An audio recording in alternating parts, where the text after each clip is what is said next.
What's up, guys? Welcome back to the latest episode, latest edition of Terrible Town Tuesday. I am your host, Sim Football Critic, and we're about to jump right into this thing. As you guys know what we do each and every week, let me send the link out to a few special people, man. But welcome back, guys. I'm happy to be back to you guys. I haven't done a Terrible or Steelers report in a while. You know, it's just been Terrible Town Tuesday the last 2 weeks. Hasn't been a whole lot to talk about, man. Really hasn't been a whole lot to talk about. So there's the reason why you haven't seen a lot of the reports. But I'm pretty sure that will start to pick up. You know, we'll find time to be able to do that. Give me just a second, guys. I still haven't figured out how to send out the link, you know, via text before the show starts, so you guys always see me going through this particular period. Give me just a hot second, man, and we'll get underway here. Let me send it to my father-in-law, Leonard, and I'm gonna shoot it to my homie Tony.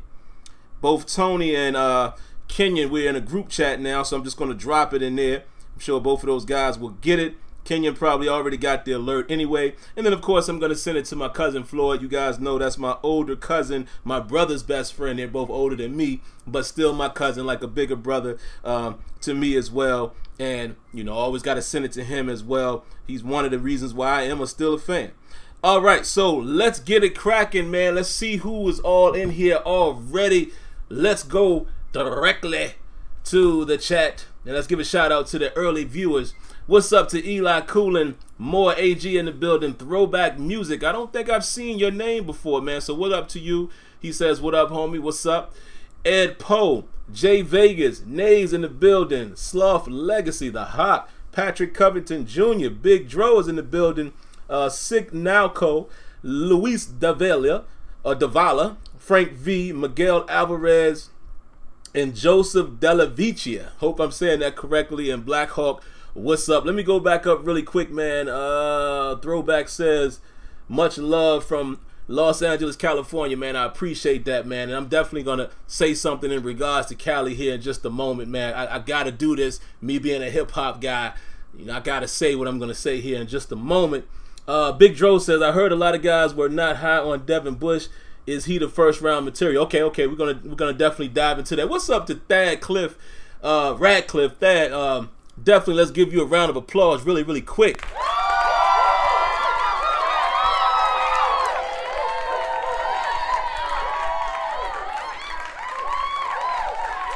Appreciate the donation, man. I definitely appreciate it. And guys, the call queue is already open. 919 is already in the building. We're going to grab you in just a moment, 910. Let me say this, guys, before I take the calls, because I know we struggled with this last week.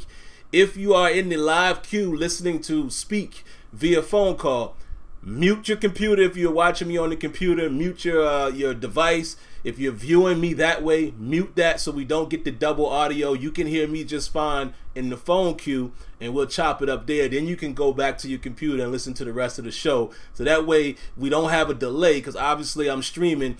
It's not going to be in quote-unquote real time as I hear it here, as you guys are going to hear it in the stream. So make sure you mute your devices.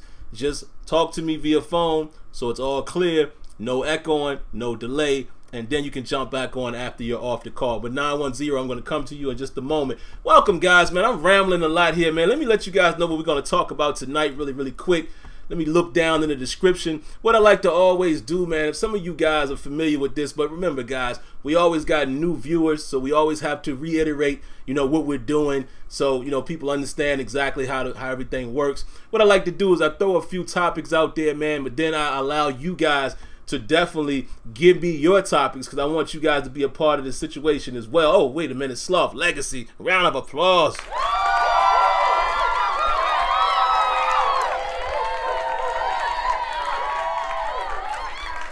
Round of applause to Sloth Legacy with the donation, man. You guys are too kind. You guys are too kind to me, man. I appreciate the donation right there.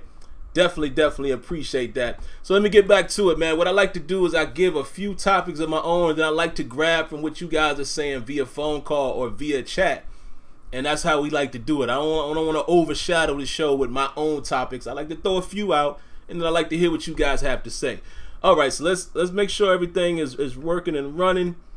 Did I share it out on Twitter? I think I did. If I didn't, well. So let me let you guys know what we're going to talk about tonight, man. As you can see down in the description, I'm looking over to the computer here. You're going to see me look this way quite often. Want to talk about Steelers releasing Morgan Burnett. Definitely want to get into that. Devin Bush Devin Bush looking like the first round pick of the Pittsburgh Steelers. And also we'll talk a little bit about the pre-draft visits. You guys know that is very important when we talk about Pittsburgh. And wow, look at Sloth Legacy, man. Throwing another donation.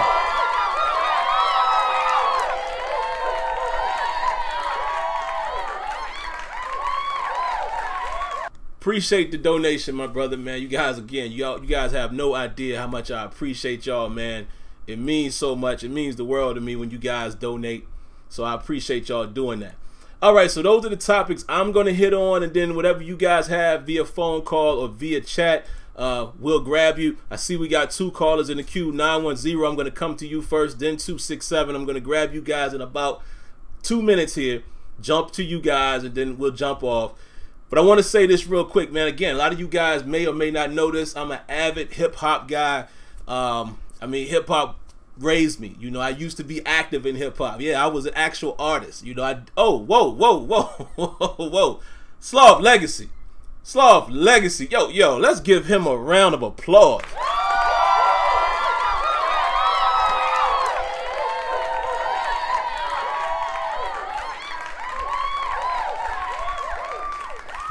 Wow. Sloth, what you trying to do, man? Listen, you got it, brother. You got it. Oh my God, Mark Price. We just rounding applauding tonight.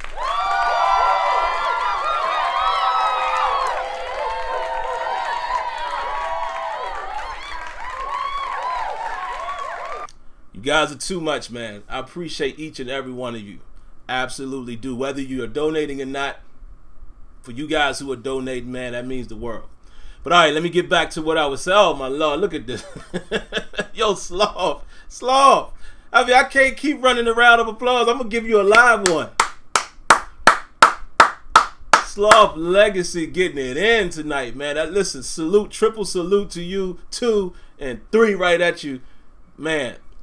I'm grateful. I'm humble. I don't know what else to say. I really appreciate that. All right, man, so let's get back to what I was saying. Yeah, I used to actually be an active hip-hop artist. Some people know that. You know, I performed and everything. You know, I've opened for Common and Nas and Lupe Fiasco, just to name a few. I used to do this thing, you know, and, you know, I kind of aged out of it. And what I mean by aging out of it, the music started changing. You know, I'm one of a hip-hop purist. I'm not really the lollipop music type of guy, and I saw that wave starting to come when I was living in Atlanta for a couple years, and I decided, yeah, this ain't really gonna be for me. All right, but I actively did it. So I say all that to say this, and shout outs, man, to oh wow, Eric Thomas, another round of applause.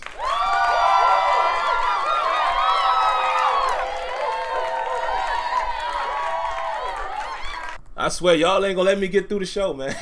I swear. Hats off to all of y'all.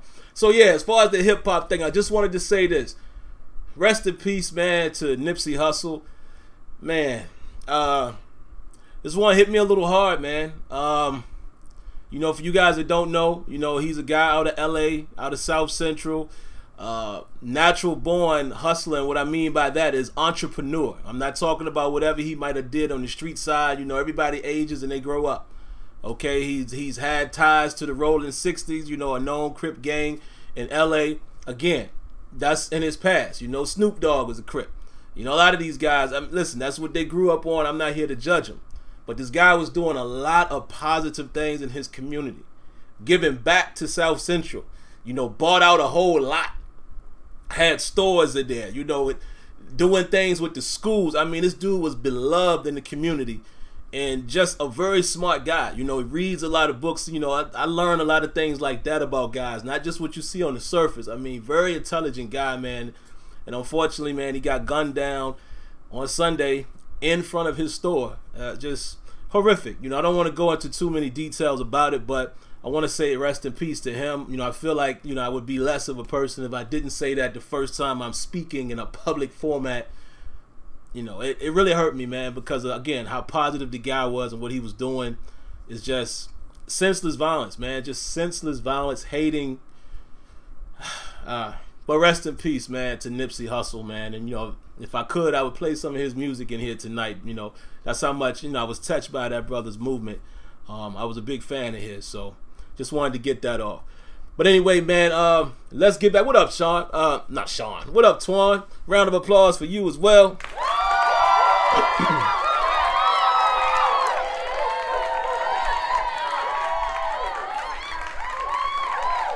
You guys are getting busy with the donations, but yeah, again, round of applause to you guys. Rest in peace to Nipsey Hussle. This one hurts me, man, because he was so positive. Just like I was hurt when Big got shot, you know, and Pac and those guys too. But Nipsey, just seeing it happen right now and the way it did, it really touched me, man. I'm really upset about that. Oh my good, listen, Soft Legacy, you lay, man. I can't round applause enough. I'm just gonna say, for whatever else you decide to do tonight, I humbly appreciate you. Thank you very much. You have no idea. This is amazing. You guys are amazing. Okay? You're amazing. That's all I'm gonna say. But I gotta get through it. I gotta move on. We got callers in the queue. So yeah, oh wow, we got a bunch of callers in the queue. So you know what? Let me stop yapping. Let me get to some of these calls. And again, here are the topics for the night, callers. If y'all want to chime in, let's talk about Morgan Burnett being released. Let's talk about Devin Bush looking like the first-round pick, and let's talk about the Steelers pre-draft visits. You know, if you guys are up or speed on that. If not, you can rely on me to do that. But let me stop talking. Let me let you guys talk. Let me plug the headphones in, and we're gonna get it going. The wife is off at the gym tonight, so we got a little bit of time. You know, I gotta go hit it after this, so we got a little time to burn tonight. All right, first and foremost, and before we take the calls, again, for you guys who are listening, make sure you mute your devices if you're listening to me on computer and or tablet and or phone while you're on the phone, so there's no delay and there's no echo. If you guys could do that, it'd be great. First up, 910. Sorry for the long wait, but you are live. What you got for us, man? All right, what up, Sam? Hey, what's going on? All right, I'm pretty good, sir. This is Freddie. I was just wondering, did you get that word to Cobra about the other week when I spoke to you about Colin Johnson, hospital tight end at, Texas? I don't even know if they know about him. Are you going to talk about people that's come in? Yeah, I just was gonna give a quick account of who's already visited. Some of these guys I don't really know. I'm gonna have to do my homework. So yeah, I was just gonna let everybody know. Basically, this is where I'm going with it. These are the guys we should be paying attention to. Notice the positions that they're bringing in, and how that kind of ties into why I think Devin Bush is the target. Okay, if that's what they want to do, Devin Bush. Okay, I just wanted Colin Johnson to be mentioned to him. Let's see. Oh yeah, the guy from Clemson. What is his name? It starts with a H. I think Eli's got injury problems, so he might be hurt. Like he typically does the last 2 or 3 years. What is it? God knows. What position? Tight end or another position? No, slot. I think that they should think about him if he's available. He's very fast. What is his name? Starts with an H. I'm not familiar too much with their Hunter. Oh, Hunter Renfro? Hunter Renfro. Oh, yeah. Hunter Renfro. I saw him by accident the other night, and goodness gracious, it made me think that Eli, he's coming off the ACL, and so he's lost some miles per hour, and he might start, but they need to back that up with Hunter. I think he can take Eli's place. But anyway, if that could get to him, Colin Johnson. Pittsburgh don't draft athletic tight ends; they draft run blockers that they throw the ball to. And they don't. If they have to jump, nothing against Heath, but if they have to jump for it, lunge for it, or dive for it, they're not gonna catch it. Nothing against Vance. I like Vance. This is not about Vance, but it's everybody else other than Vance. Right. They don't. The kind that Colin is, you can throw him the ball 50 yards down the field, and he can jump up there and catch it, even if the guy's all over him. I don't know why they don't think of something like that. He's actually a wide receiver abilities, and just put him in the tight end slot. It would be very athletic. You don't have to be a perfect pass. That's why I wanted his name to get to Colbert.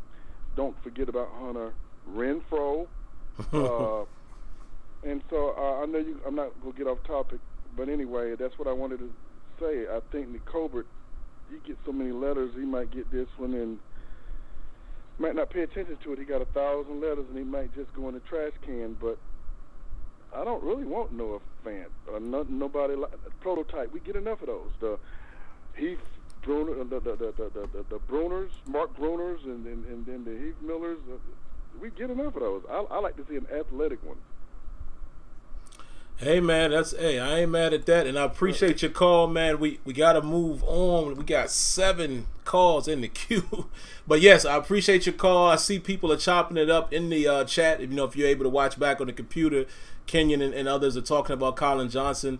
So yeah, hey, we definitely need a tight end. Again, like you said, nothing against Vance. Vance also has injury history, but we're gonna need another tight end, man. X-Man is not showing us to be. Hasn't really taken that leap. I was pissed off by him fumbling that ball in the Broncos game last year, and we're going to need somebody to replace Jesse James. So I think the tight end market is deep.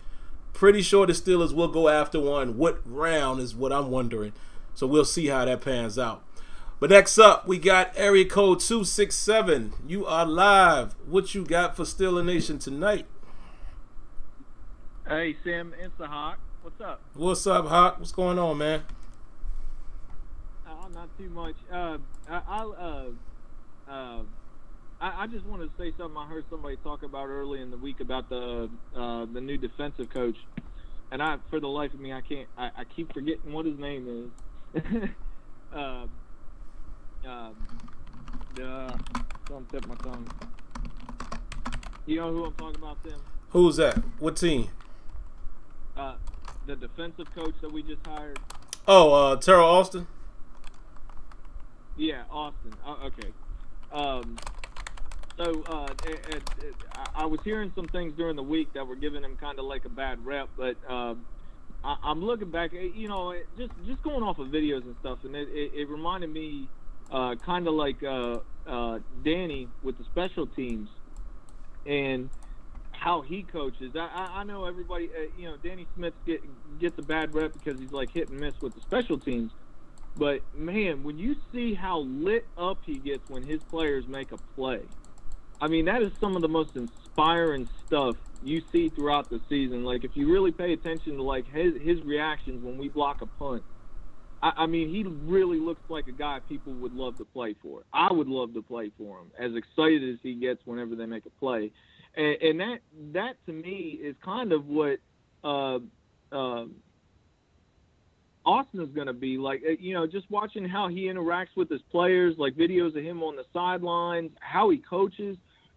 It's a lot like, you know, that's why why I love Tomlin is because why everybody considers him the players coach. You know, I don't like the coaches. I know these guys get paid a lot of money to play the game, and I know there's people out there that'll say, well, you shouldn't have to have extra motivation to be able to play, but you know what? It is a game. So I think coaches that interact and get involved and show the excitement about when they do make a play, those are the kind of coaches I think that are good coaches to have on the sideline with you. And I think that's going to be a benefit. Absolutely, man. And listen, I love guys like that as well. And, you know, Hawk, definitely we got to move to the next call. We definitely appreciate you tuning in. But I wanted to comment on what you said about Danny Smith. My only fear with Danny Smith is I feel like he's going to bite his tongue off as fast as he be chewing that bubble gum. But, yeah, man, I love that. I see, and I'm glad you keyed in on what you said about Tomlin. Listen, I know I've been blamed, and people probably think, oh, he's an apologist for Tomlin. No, I'm not. I just state the facts. I give him criticism when I need to, and I show him love when I need to. And people have always said that Tomlin is not that type of coach. He's not vocal on the sideline. He doesn't interact. Me and my father-in-law, Leonard, have debates about that all the time. I'm like, are you kidding? Because we'll watch other games, right? They'll say, see how the coaches are over there talking. Tomlin do the same thing. And I don't understand why people miss that. I mean, pretty much every coach does that. But, yeah. I like coaches like that. I like to see that engagement. I like to see that fire out of them. And yeah, you're right. I love to see that out of guys like Danny Smith, and I believe Austin will be the same way. So moving on to the next caller, man. Area code 810. You are live. What you got for us? How you doing, Sam? This is Black Hawk. What up, Black Hawk? What's going on, brother? Nothing much, man. Hey, I agree with. I think they're going to go after Devin Bush. I think they're going to have to trade, make some trades, some movements to get down. Because I think Cincinnati's going to try to jump ahead of us and grab it. Yeah, they known for doing that. I.e. William Jackson. For doing that. Yeah. Right. Left us with Artie Burns. We wouldn't even have had no Artie Burns if it weren't for them. Right. They can have him. Yeah. They can take him if they want him. But have you checked out the safety from Virginia, Juwan Thornhill? Nah, not yet. Take a look at that. I looked at some of that footage. He looked pretty good. He looked like a ball hawk. You know, I think we definitely gonna go after safety too, man. That kind of leads into one of the things I was gonna mention tonight with Burnett being gone. And I don't see, some people are saying, well, Barron might play that role, but I don't know. Barron to me has been more of an inside linebacker since he was switched from safety. I think we still need to address that dime backer or that additional third safety, especially with Burnett being gone, because at the end of the day, man, I like Edmonds, and we hope we're going to see him take a leap, but you can't rely on that. You can't rely on just your second-year safety being the guy along with Sean Davis. So I definitely think that they are in the market for a safety. Yeah, I was thinking that too, and I was thinking, like you said, I was thinking that they were going to move Burnett too. They're going to move him, I think, to the linebacker. Like he's just going to play that hybrid and try to take up some of the slack that we lost when Shazier went down. So I think that's what they might do with him. And I think that would be the best thing for them to do with him, and put him next to Bossett instead of Williams. For some reason, I just hey, man. I mean, he makes some good plays, man, but I don't feel him at that position. Man, that's funny. Me and my homie Tony, man, we always talk about that. Like, to me, I'm going to ride for Williams only because, you know, me being a Florida State fan, I root for him. But it's like, I've never felt like he was a starter. He was always a good compliment to Shazier because he's a hitter. He's a thumper. But honestly, Bostic played really well against the run last year. So I'm not opposed. I mean, you know they're not going to do it, though. The Steelers staff seem to always, they always loyal to guys. Like, remember, like last year, I don't know if it might have been smoke and mirrors, but they saying, oh, we're gonna let Metakevich get a shot at the start. No, we knew that wasn't gonna happen. But with Vince Williams, I see them rolling with Vince before they would roll with Bostic and Barron. Maybe it'll change, but I don't know, man. I don't trust it. They'll probably switch it up. Yep. But thanks, man. I ain't gonna stay too long. I know. Long night, a lot of calls. I appreciate you taking my call, man. And I just let you know I enjoy the show, man. Truly enjoy the show. Hey, man, I Keep up the good work. Definitely appreciate it, man. I appreciate when you guys get that feedback, man, whether it's positive or negative. Keep it coming. But, man, for you guys to say y'all enjoy it, that's the reason why I do it. So it's like we enjoying this thing together. So I appreciate your call. I'm going to always take y'all calls. It don't matter what. Either if we were disagreeing, I'm going to take your calls. That's just who I am. But area code 304 live on air. What you got for us tonight? Hello? Hello. Yeah. I'm a diehard Steelers fan. And from what I've seen, like, the past few seasons of the transformation of this team, and to, with the loss of Brown and all, do you see us possibly targeting Marquise Brown and then going after Mack Wilson in the second round? Good question. I could see them going after Marquise Brown, possibly. I don't think it happens in the first round, though.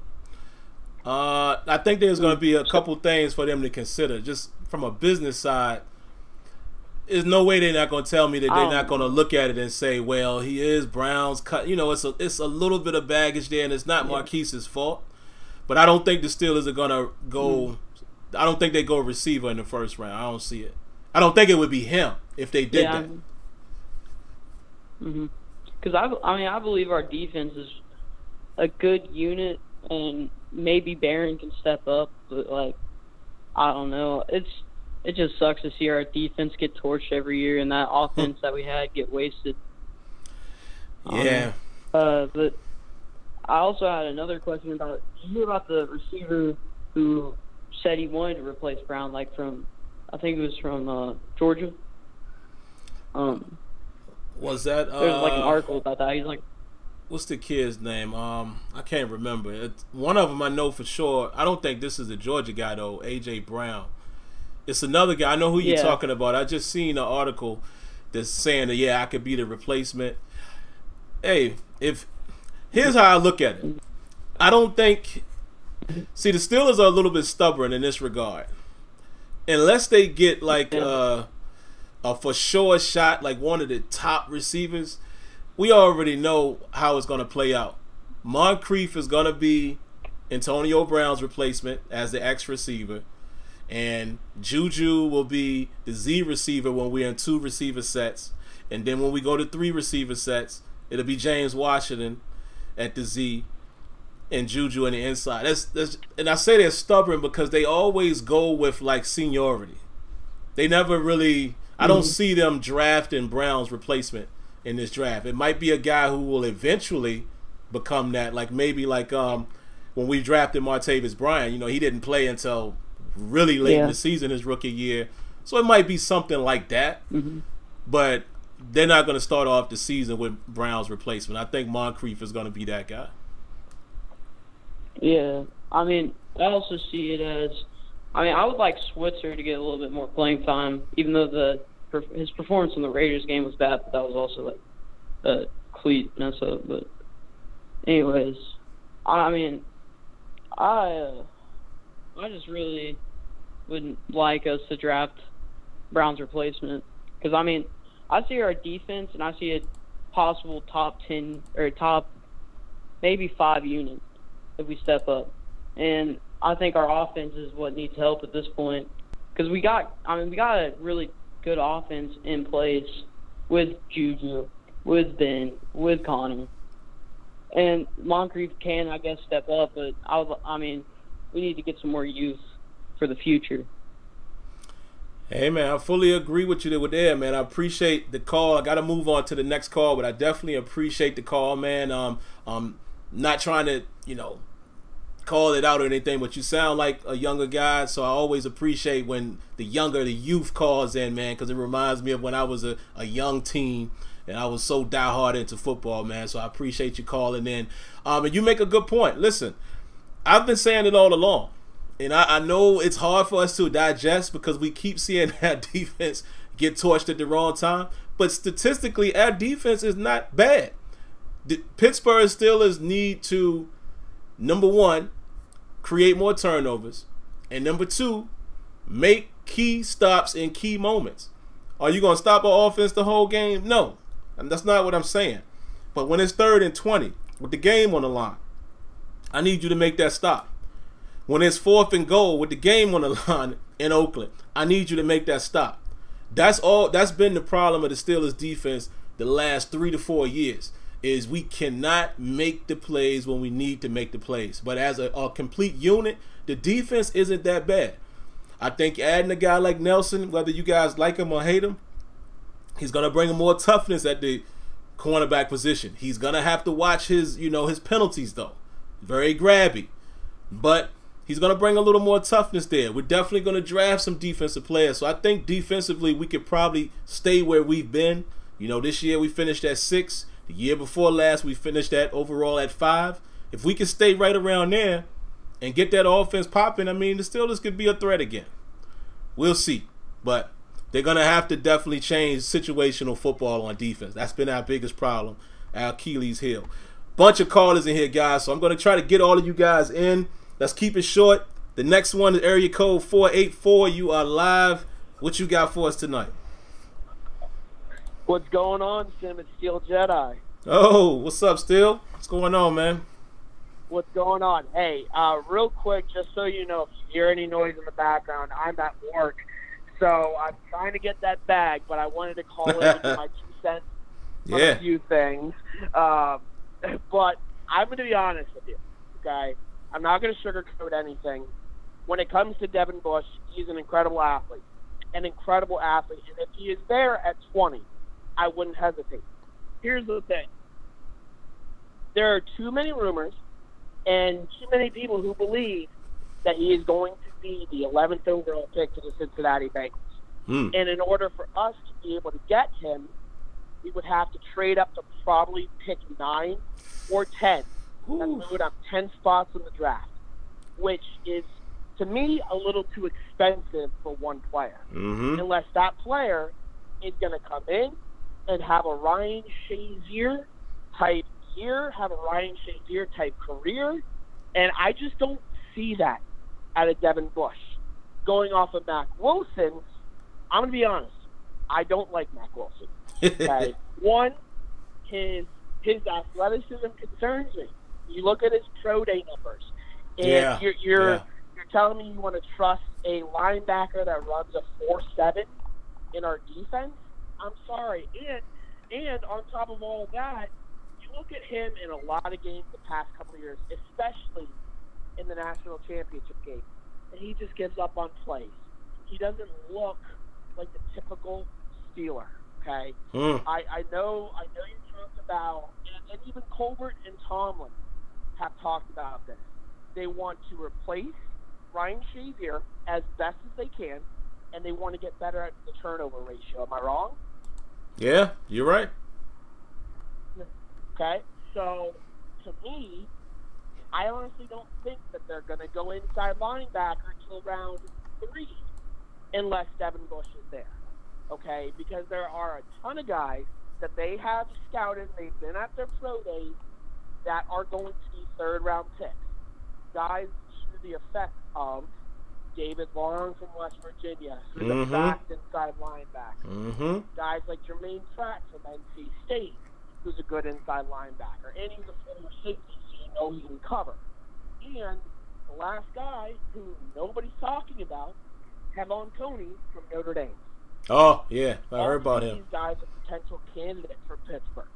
Okay, so I do think that they're going to draft an inside linebacker, but the guy that I think they're going to draft in the first round, nobody's talking about. And it would make sense if you look at the history of where they've been throughout the combine. There you go. Pro days. Yeah. And the one big thing with all their first round picks that they do is the night before their pro day, they take them out to dinner. Okay? And that one player, the only player this offseason to do that, has been Chase Winovich. Chase Winovich. Boy. Yeah. So, and I realized Bud Dupree was signed to a 9.2-year, 5th-year option.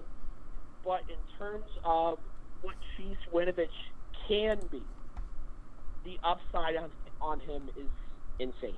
And I honestly think that's who they're going to take in the first round, and then they'll address the rest of the defense in the first 3 rounds. But there is one last player that I wanted to tell you about to maybe check out. If you want to talk about turnovers and getting better at the turnover ratio, Delvon Randall, the free safety from Temple University, has played in 54 straight games for Temple, and in the past 3 seasons has had 4 interceptions in each one of those past 3 seasons. So you know he's a ball hawk, and he's available. So I just thought I'd leave you with that. I love the show. I love what you do, and keep doing what you're doing, and I'll get off your tail. Hey, man, I appreciate you. I'm going to give you a round of applause for that call, brother.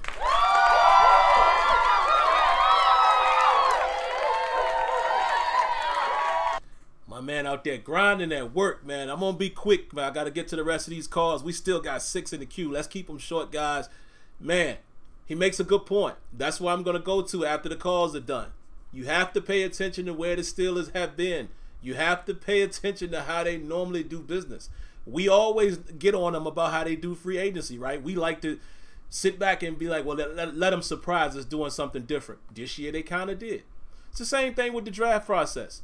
They usually love drafting first-round guys that Tomlin and or Colbert has been at their pro day. Definitely if they've both been there. That's almost a slam dunk. So pay attention to the guys that they are visiting. Okay? There's some people that they haven't even visited yet. They haven't gone to their combine. We'll look and see who the rest of the final 30 will be in terms of pre-draft visits, but that is a key element. We didn't see Terrell Edmonds coming last year when he did. We didn't see that. And no, I would not trade up 10 spots for Devin Bush. Listen, I think Devin Bush is the best of two that are available in terms of top tier because of production. But let's not act like that's the guy that you go get to give up 10 spots. No. He could fall to 20. He very well could. And if he doesn't, that's why they got Mark Barron as a security net. You grab one of these guys later on, your David Longs, one of these guys, maybe they pan out, but that's the security blanket they got in Mark Barron. So we'll see. It might not be the inside backer unless they fall. Area code 717, you are live. What you got for us tonight? Hey, Sim, you there? Yes, sir. Hey, how's it going? It's kind of funny. I feel like Steel Jedi was reading my mind, or I was reading his mind. I watch his channel too, but yeah. So I'll kind of add to it a little bit. I've been freaking out about this draft, and I love your channel too. By the way, it really helps kind of ease the anxiety going in here. And Steel Jedi too. Shout out to you. I love your channel too. Yeah, shout out. Make sure you guys are following Steel Jedi, man, if you're not already. For sure. Like, I follow all the Steelers guys. Love you guys. Love Steeler Nation. But another reason why I think Steel Jedi is correct, and I agree with him, I think Chase Winovich is the pick. The reason is, though, they're going to try to trade down as much as they can to get up more value picks to get Chase Winovich, too. Now, hear me out. They tried trading down with Edmonds. They couldn't. Nobody really wants to nobody wants to help the Steelers out. You know what I mean? Edmonds was definitely a second-round pick. That's why it was such a controversial pick. But the reason why we ended up taking him is because we knew we weren't going to get him with our second-round pick, so you take him with the first-round pick. You see what I'm saying? So that's the same thing with Chase Winovich. Chase Winovich, if you look at any mock draft, is usually going in the top of the second round. But we're not going to be at the top of the second round if we can't trade down and get another third or fourth or fifth round pick. So you take Chase Winovich in the first. Like he said, I agree with him 100%.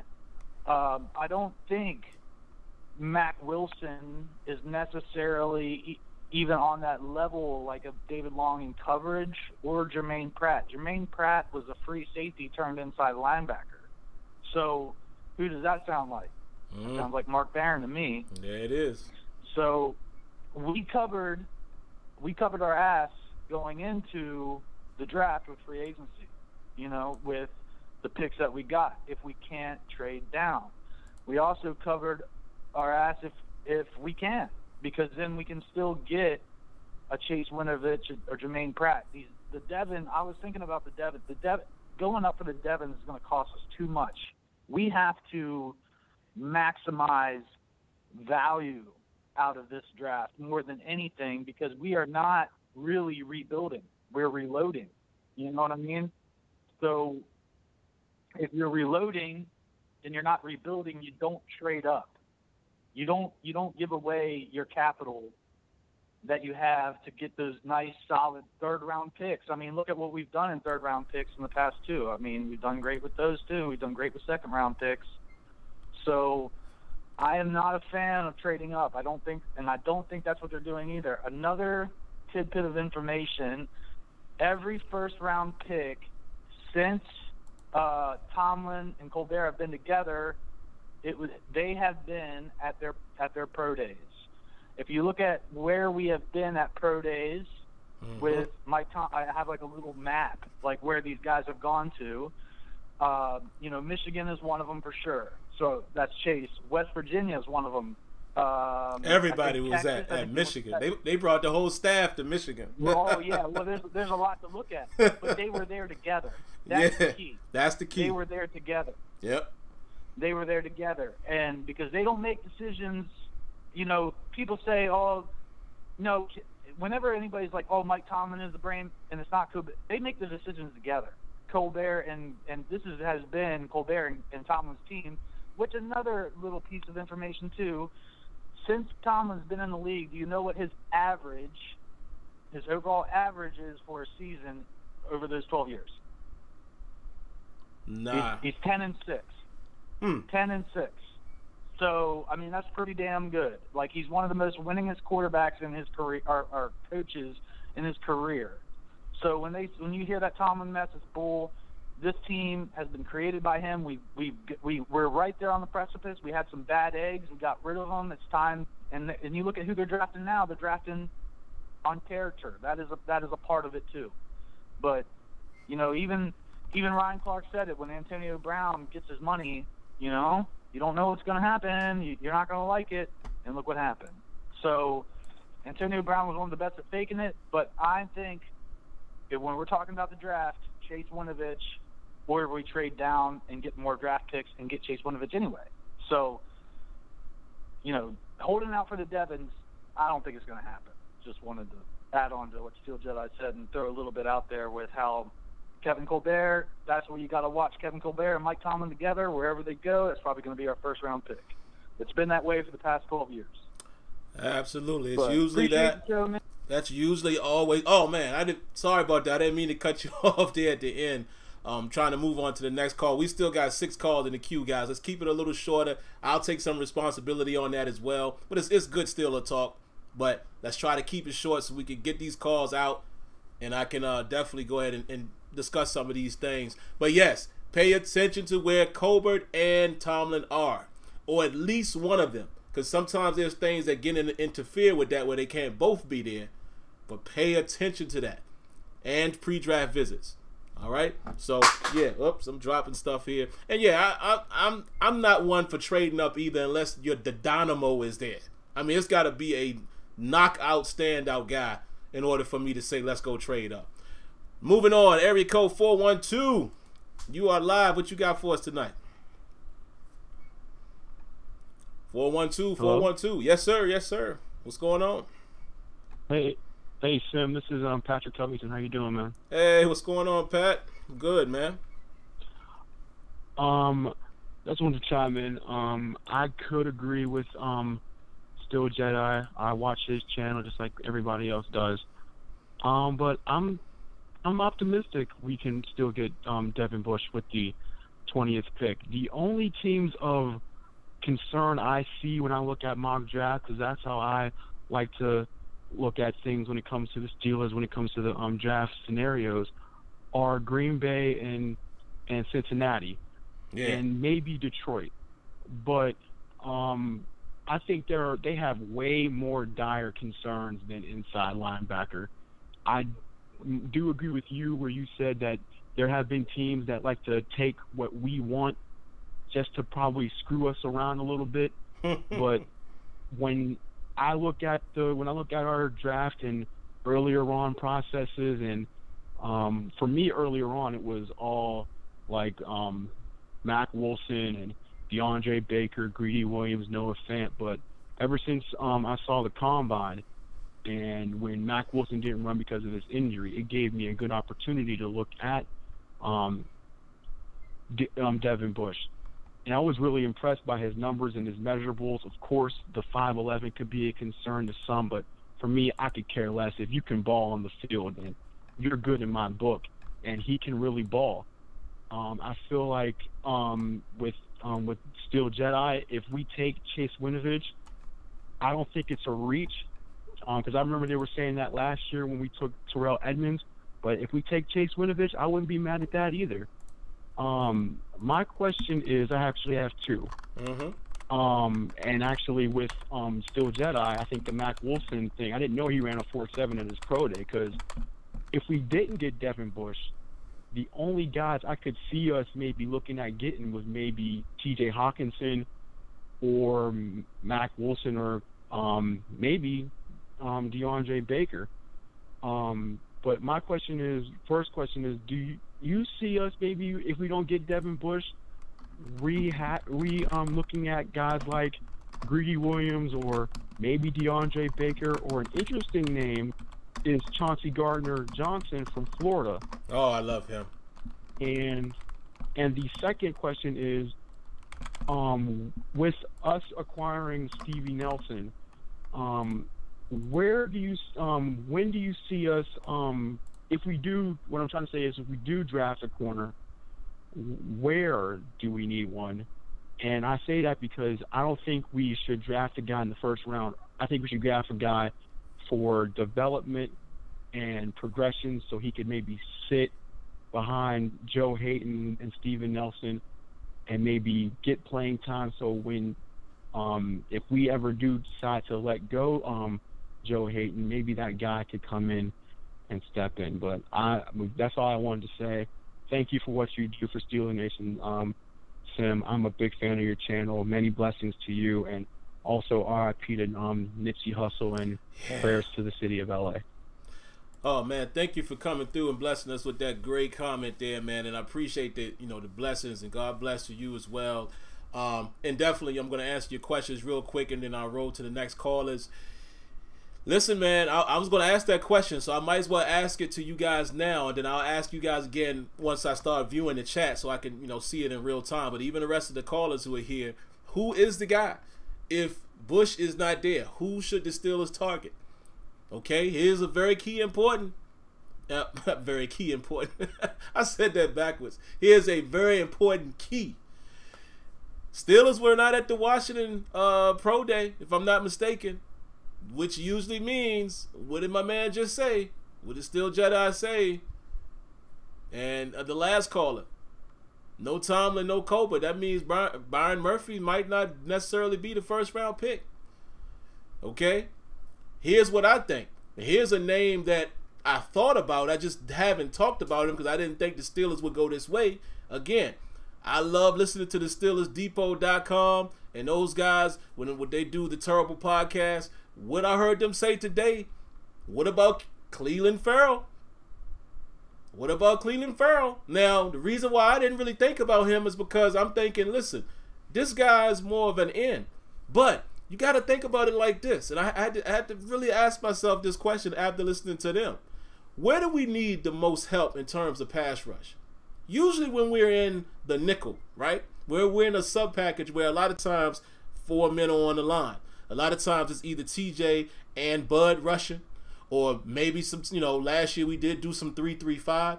But just think about it. It doesn't matter technically. And I know there's some technical things a 4-3 guy has to learn versus a 3-4 guy, et cetera, how much he stands up or has his hand in the ground. I get all of that.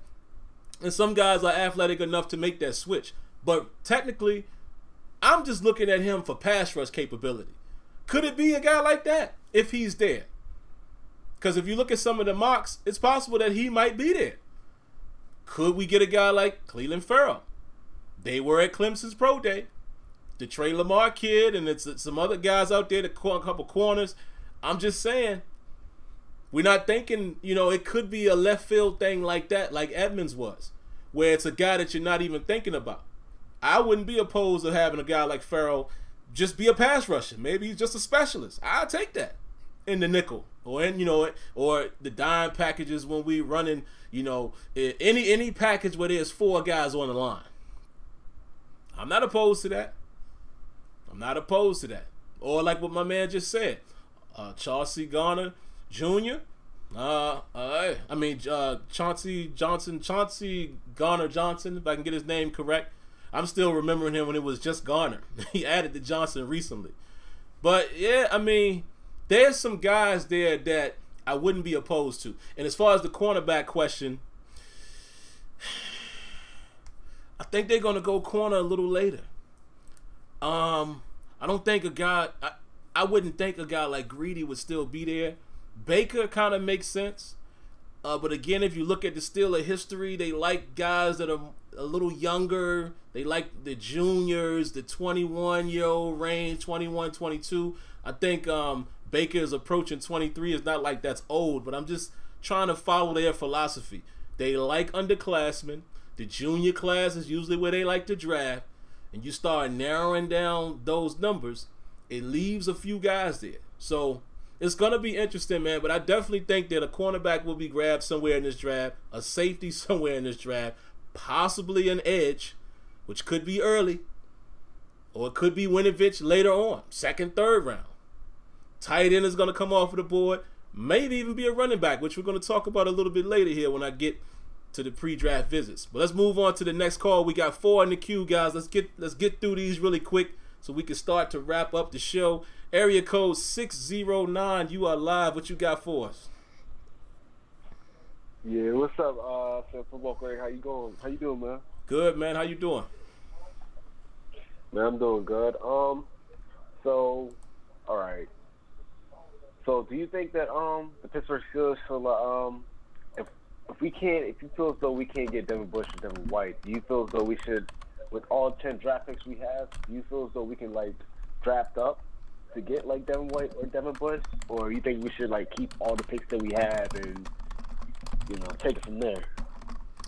Yeah, man. I think, and I hate to say it as if I'm sliding one player over the other, but I think if we move up, it's got to be the guy that seems to be more of the slam dunk, and that's Devin White.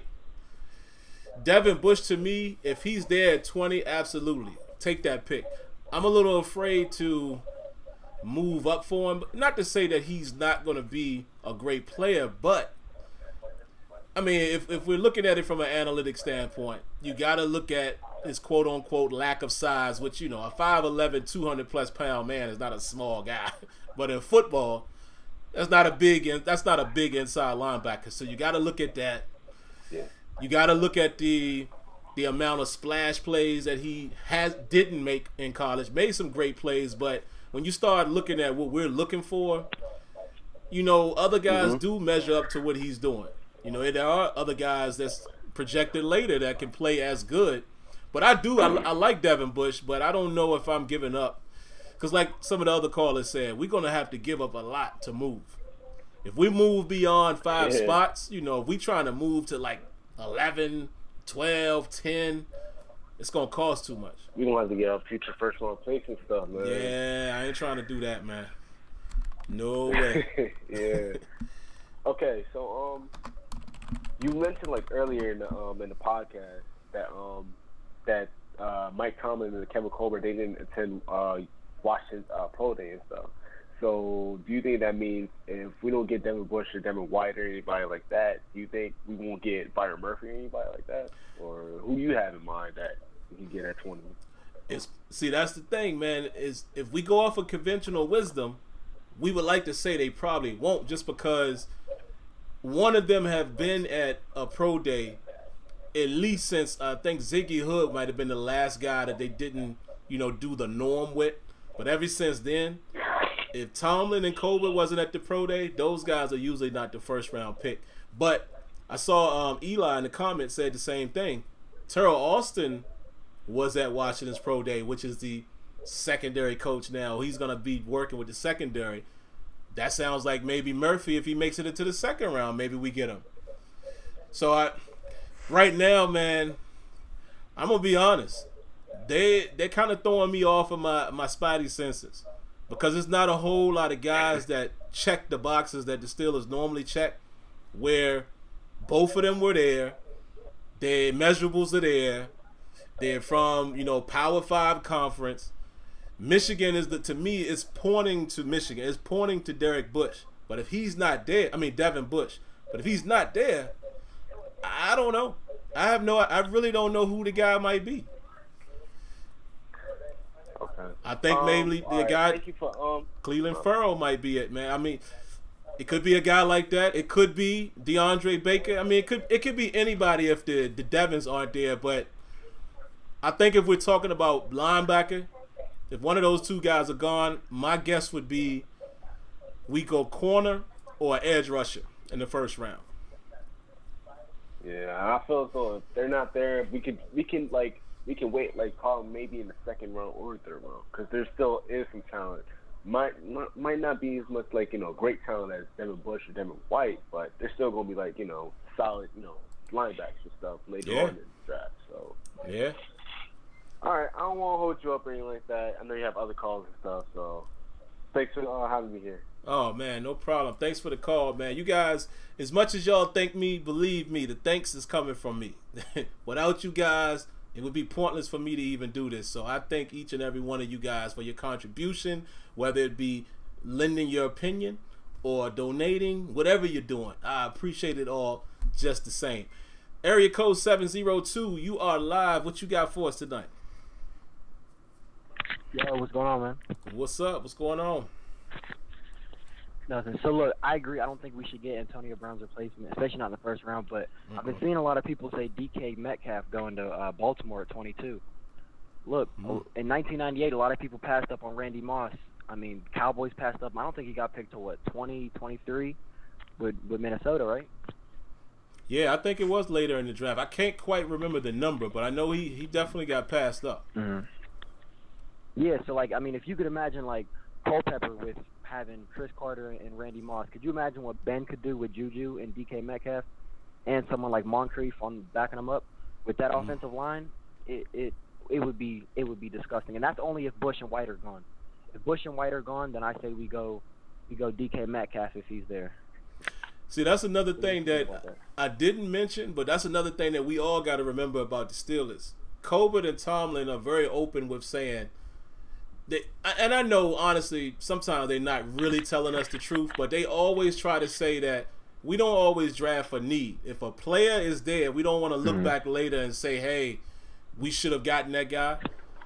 So your DK Metcalf point is valid.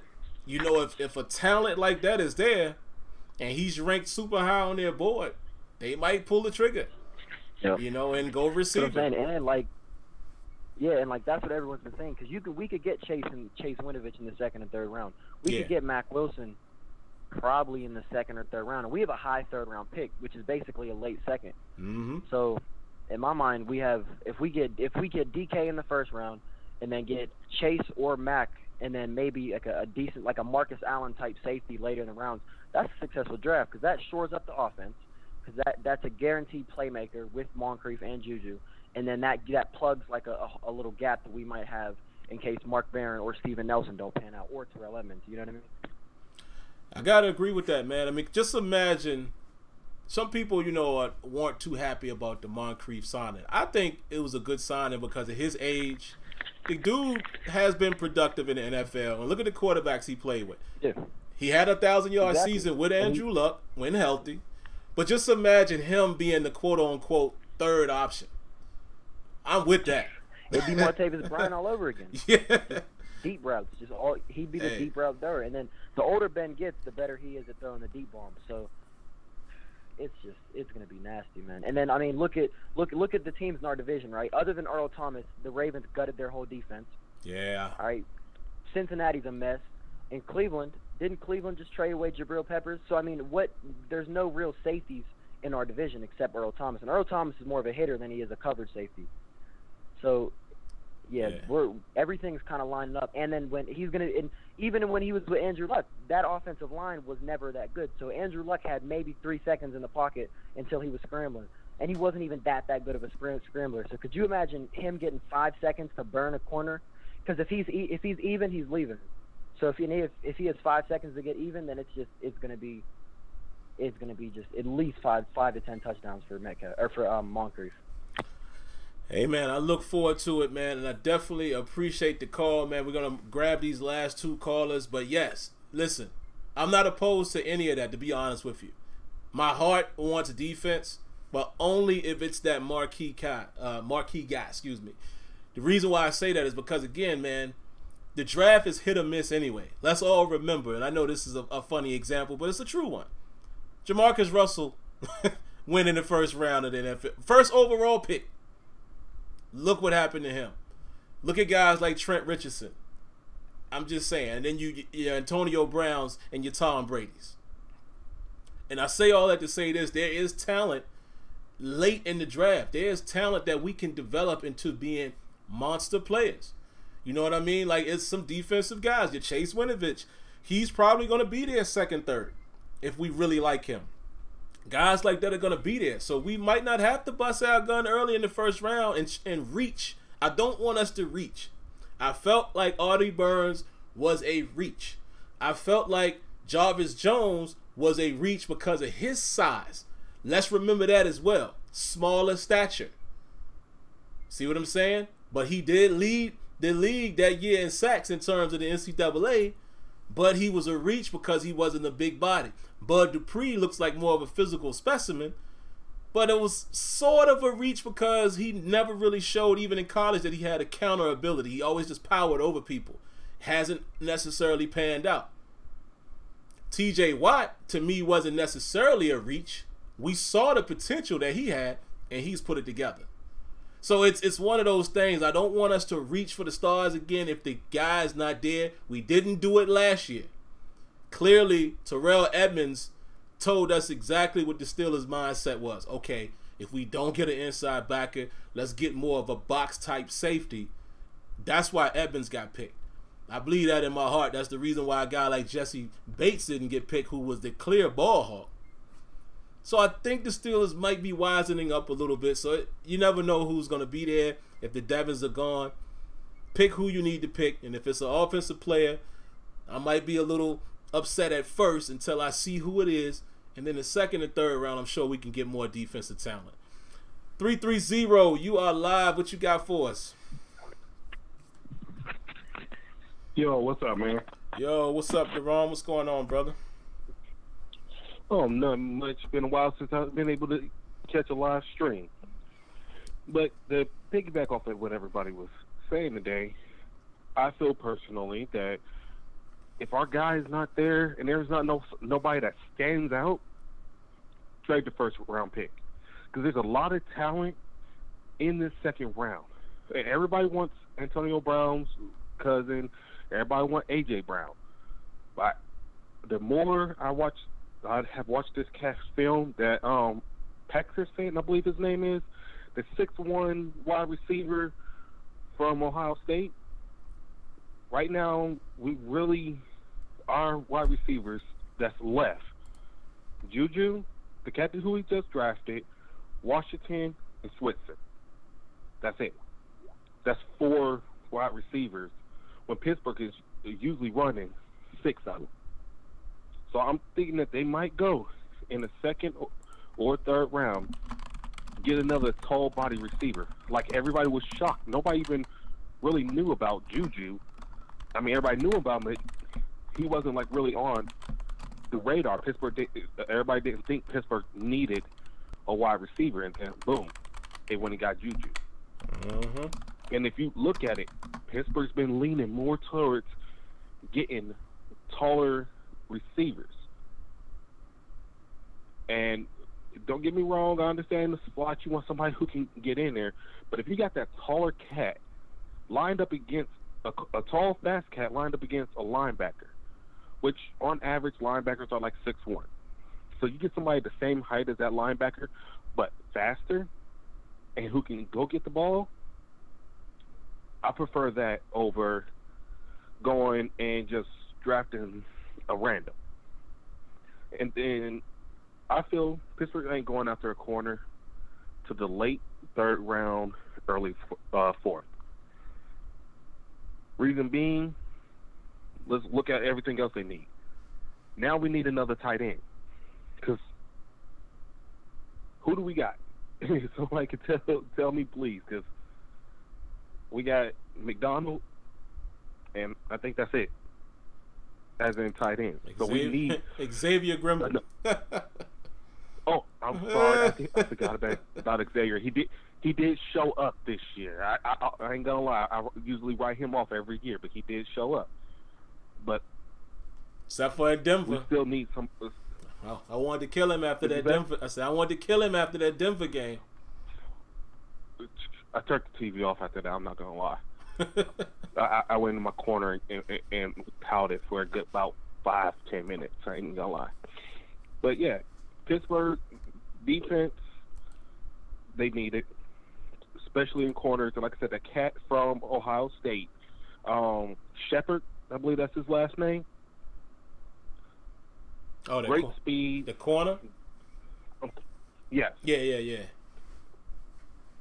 Great speed, great man-to-man, great pressure, and great ball reaction. The cat kind of reminds me of Ike Taylor because he has the speed, he has the height for it, and if you look up his breaking up passes are through the roof. He didn't get many interceptions, but every single time the ball was thrown, he was right there with his receiver. He didn't get burnt a lot. And that's what Pittsburgh needs, is somebody who's not going to get burned, who ain't going to bite on the juke moves and all that. I feel man. Straight up, this might be the first year that people, a lot of Steelers fans are going to be mad if they see Pittsburgh trade out of the first round. If the players that they wanted to get is not there, they're going to go and look at, all right, well, let's see who's willing to trade to get our pick, and they start sacking for the future. Because, like I said, we need wide receivers, we need another tight end, we need to at least look at getting another guard, because another offensive lineman, because as you've seen, they traded our right tackle, I believe it is, to the Cardinals. Yeah, but that wasn't too far of a stretch, though. I mean, Gilbert been hurt the last 2 years, so they had to make a move there, get something for him. Right. Which, the offensive lineman might be his pick. It might be the 6th round, what we got from him. That might be where they look at another offensive lineman. I wouldn't be mad at that. I mean, do you feel that, my thoughts on it are accurate, or would you tweak some things? No, man, I think it's pretty accurate, and thanks for the call, man. I'm going to go ahead and cut it right there just because that was a good breaking point, so I can grab this last call and try to wrap up the show here a bit after that. Yeah, I mean, we need defense. I fully agree. It's funny, man. I've agreed with all of you guys for the most part tonight. I can see the argument on either side. I can see the argument with people saying, listen, the defense is not that bad. You can get guys later. If that bang player is right there on offense, and he's just sitting there waving at us like pick me, everybody skip me, and they shouldn't have. I can see doing that, and you can still build behind that, like you just said. Receivers, we need receivers. So as much as I get caught up in my own emotion saying no, we need a defensive player. Again, who are realistically at 20? Who are the guys do we think are going to be there? That's that dynamo on defense that helps us right now. Maybe he's not there. Maybe you take a chance later and you get the offensive talent. But then on the flip side, I see it on the other side as well. Because just like you said, we need receivers. We need corners too. Now, Steven Nelson is definitely, young enough to where that contract, we can probably rely on him for 2 to 3 years if he plays well. If he doesn't, they structured it well to where they could get on out of that after the first year. It won't cost too much. But Joe Hayden is aging. He's going to be 30. So who's behind that? We're not confident, clearly not confident in Artie Burns. Artie Burns is probably gone after this year, if he makes it through this year. Sensabaugh, played decent, but again, even he's getting a little older. He's about 28, 29. And then who else behind that? Mike Hilton is more of a slot guy. See what I mean? So you can see it on both sides. So I wouldn't be mad if they went corner first round, get a guy that they think can play, might help us a little bit this year, but he's young enough. We'll have him on that rookie contract. So we're in a position, man, where I think for once I could say they played the free agency market beautifully as far as the way that they spend money. They got some decent players. They spend a little more money than they normally do, and I think we've plugged holes in case the outstanding guy is not there in round 1 for those key positions. The Antonio Brown spot, inside linebacker spot, and then the cornerback spot. I think they did a great job with filling in the holes there just in case they're not there available for draft. So, all right, guys, last call of the night. Area code 909. You are live. What you got for us? Hey, Sam. How you doing? Good, man. How you doing tonight? I'm doing good. I got to school a little early. I'm studying for my juvenile justice midterm today. Listening in on the show. Oh, man. Good and luck. You know what I'm thinking, Sam? Yes, sir. Who led the league in sacks last year?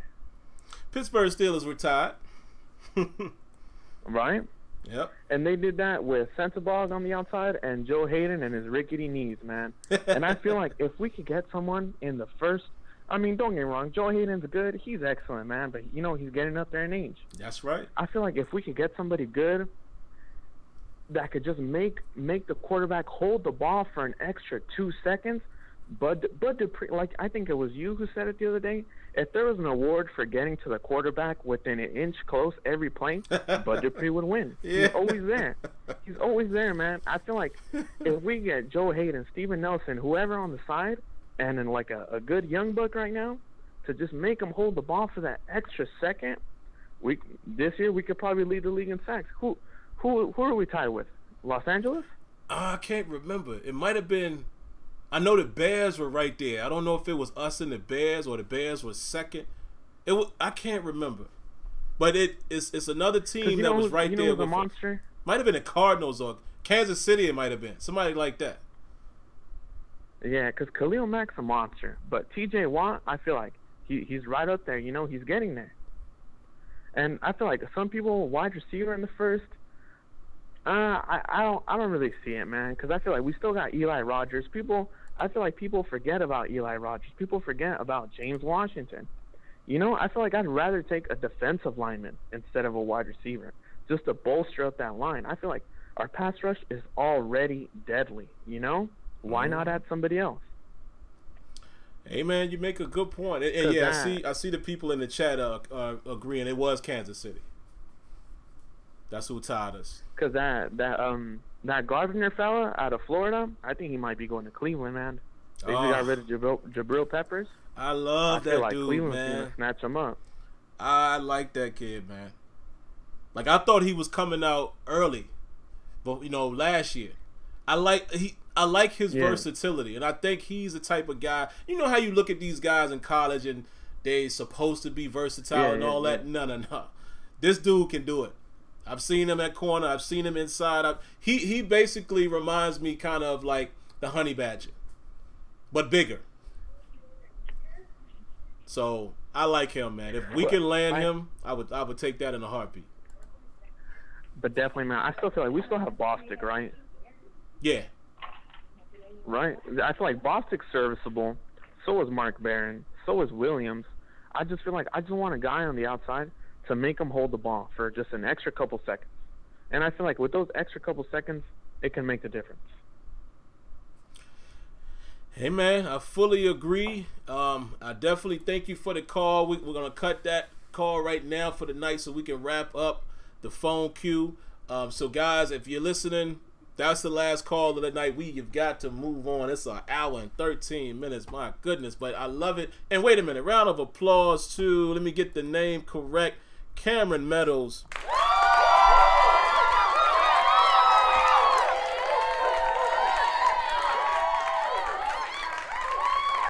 Round of applause to Cameron Meadows, man, with the donation. He said, sorry for talking so much. Love the show. Listen, guys, I'm going to be honest with y'all. Y'all never talk too much because I do it too.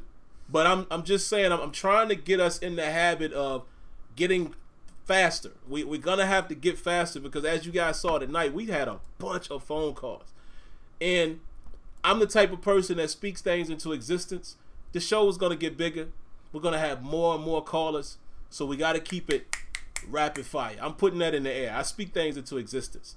As I've done already with this show. I said as soon as I got a call queue, we were going to get more calls, and it's happening. So that's why we got to kind of keep it quick, man, just so we can get everybody time and so we can move on through the show.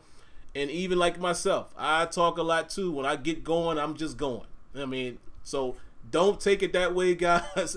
Believe me, I don't mind y'all talking. We're talking Steelers, and we probably could all talk for days when we're talking about our Steelers. But we're going to have to, you know, and me included, I got to start learning how to manage the queue a little better. But we'll get there, guys. We're doing this thing on the fly together. We'll get there. But I appreciate all the calls for tonight, man. Love you guys for that. We're going to hit the chat really, really quick. But before I do that, before I get into the chat, let me just talk about really quick, man, a couple other little things I wanted to talk about. I think we've hit most of them. Morgan Burnett has been released. We talked about that earlier in the show. I think that opens up the conversation of us definitely exploring a safety in the draft at some point.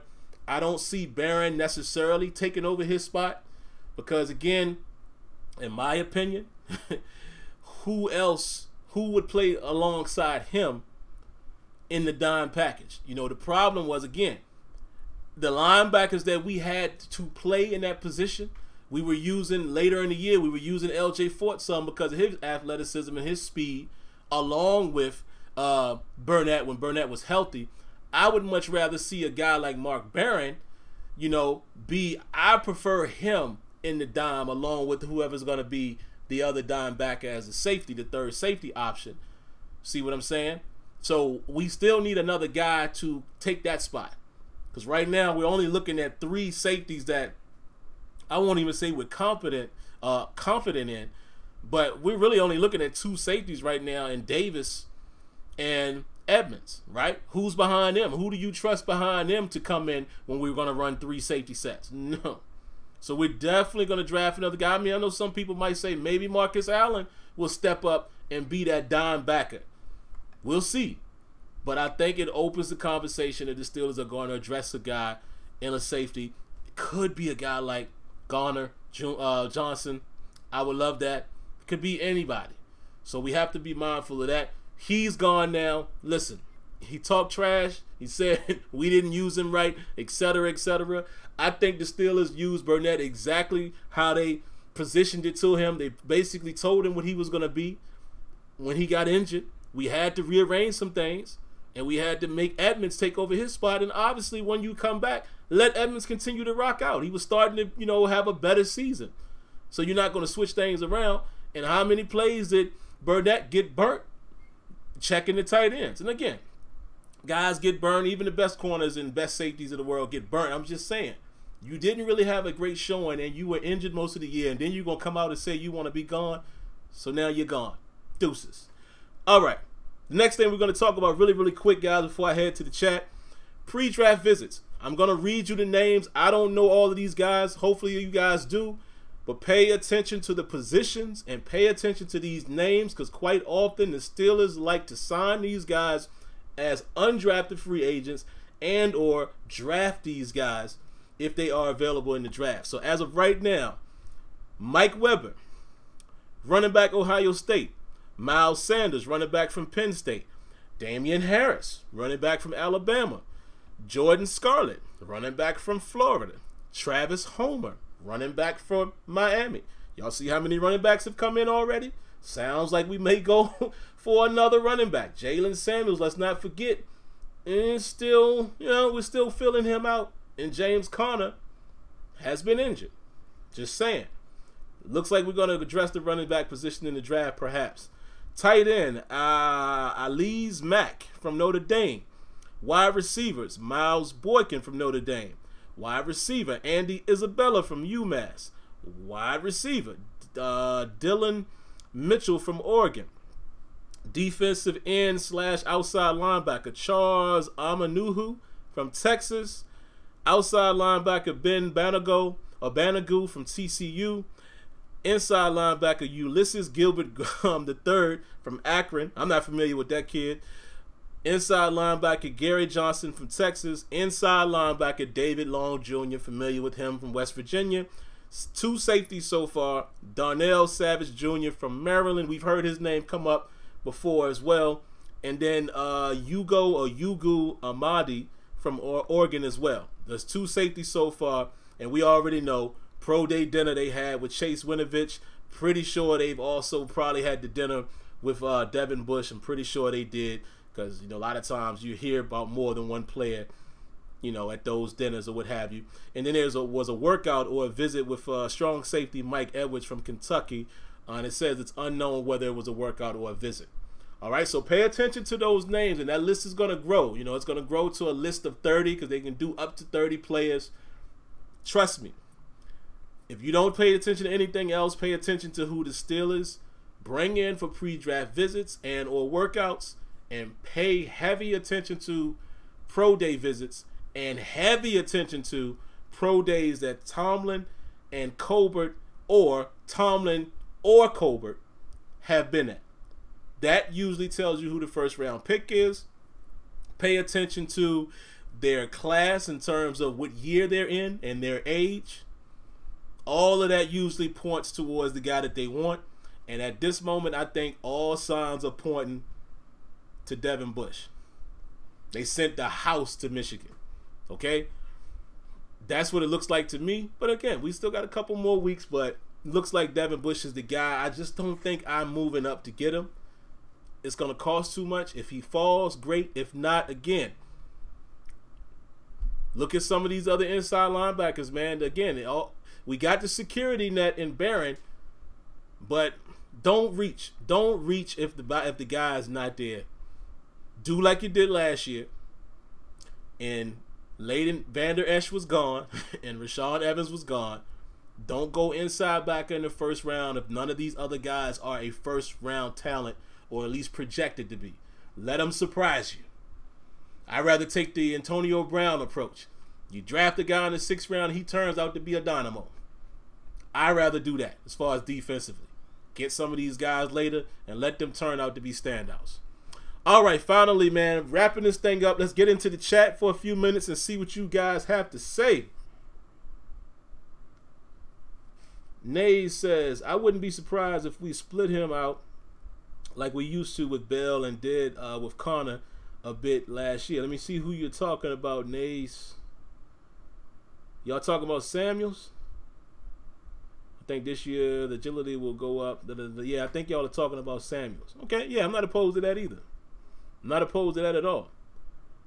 More AG says, if Bush is available, then trade back, pick by pick, and build draft capital until you find the team that needs a linebacker. Then since you already have 10 picks and you add more, then you trade up and get a corner and then get Winovich. Yeah, it's very possible, man. I mean, I feel like this, though. I just think about, again, look at how the Steelers traditionally handle things.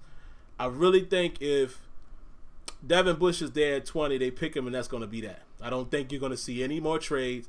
I don't believe the Steelers are going to trade back because they have 10 picks. So let's look at that scenario. If the Steelers are fortunate enough, and I say fortunate because this is probably their guy. If Devin Bush is sitting there at 20, they're going to pick Devin Bush. And at the end of that, they're going to keep the rest of those picks and build. I don't believe they're going to trade down, because then you got 9 more picks. See what I'm saying? And you got a high 3rd round pick that we got from the AB trade. So I don't see any type of trade situation if Bush is sitting there at 20 and they get him at 20. Cameron Meadows says, I think either Sanders or Harris, a true second running back in the booth, and can get both. I think you meant to say both. Probably autocorrect probably got you.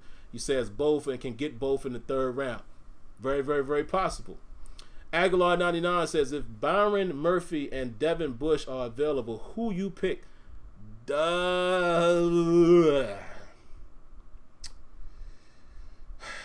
going to take my gut out of it, and I'm going to think about it from a business standpoint. Bush. Only because you just paid Steven Nelson to be your splash cornerback signing in the offseason. So I don't think you go first round at Murphy, even though I love Murphy. I love his playmaking ability. I think Murphy could even slide in and play slot. But Bush has a better chance of getting on the field right now. Bush has a chance to play day one. And we need guys who can play right now as we're rebuilding the defense. I don't want to, because think about it. Murphy is definitely not going to be the outside guy, You know, he's not going to take Joe Hayden's spot. He's probably not going to take Nelson's spot because even if not anything else, the Steelers are going to stick with these guys because that's who they paying the money to. If he took one of those spots, it would be late in the year. He's probably not going to take Hilton's spot in the slot because, again, they're going to give Hilton a chance, but he could. But I think you go with the guy that will probably play now. That's Devin Bush. All right, I'm only going to read like 2 or 3 more of these guys. I got to get out of here, man. We working up on an hour and a half. Trey Briggs, if they draft Bush at 20, can you see them trading up in the second for a certain player? I don't think so. I don't think they would, man, because they got all of that capital. I just don't think they're going to trade. I think the capital actually works in the opposite direction. They're going to feel like we got enough picks to fill it out. But like you said, it's possible. It's possible they move in the second round if a guy is there. I mean, if the receiver that they got to have is there, yeah, possibly. Because you know you got that high third right behind that. It's possible. But I just don't think they will just off of conventional wisdom. You know what I mean? But they could. You know, if Garner Johnson is around, certain guys are there, yeah. I'd go up. You know, I'll throw something in there after that first round pick is done and try to move up. I would, but I don't think the Steelers will.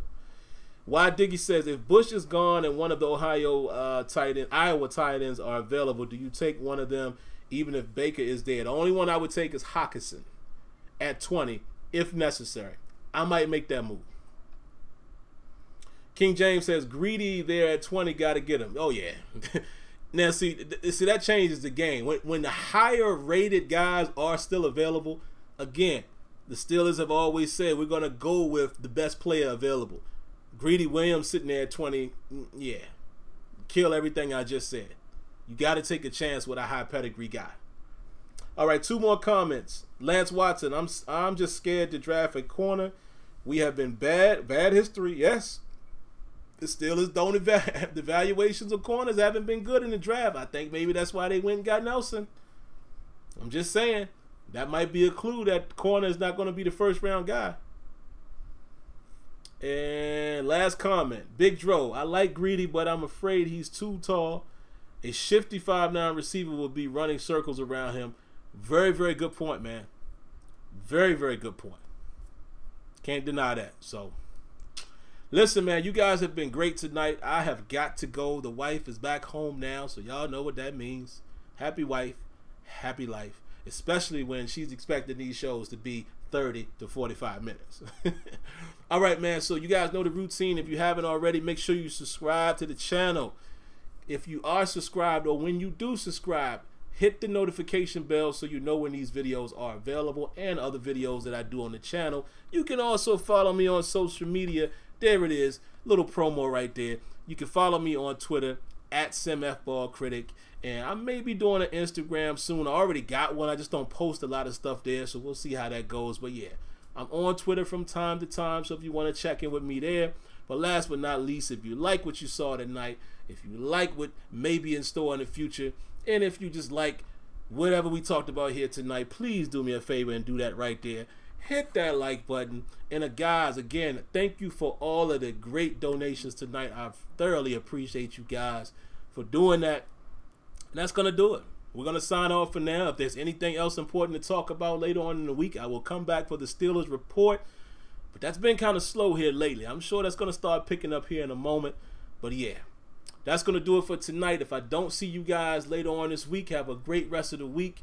And I'll definitely be back next week for Terrible Towel Tuesday. All right, y'all be good. God bless. Be safe. Good night. Catch you guys later. Peace.